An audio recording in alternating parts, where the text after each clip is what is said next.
Donald Trump সাংবাদিকদের সামনে এসছেন, সাংবাদিকদের সামনে যে সেই বিজয়ের কথা বলছেন যে ক্ষমতা হস্তান্তর হওয়ার আগ পর্যন্ত ভেনেজুয়েলা চালাবে যুক্তরাষ্ট্র। তেল সম্পদ মানে ভেনেজুয়েলা তেল সম্পদের মালিকানা এখন তারা এটা ব্যবহার করবে।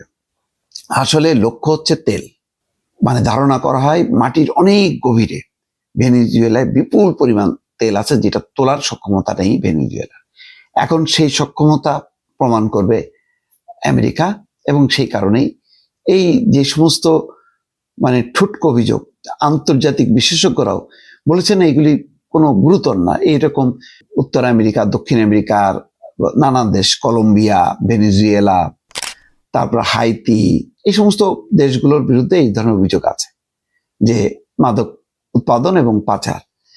এটা আসল না, আসলটা হচ্ছে ভেনেজুয়েলায় মাটির অনেক গভীরে যে তেল সম্পদ আছে, এটি হলো আসল ঘটনা, যেটা উত্তোলন হচ্ছে না।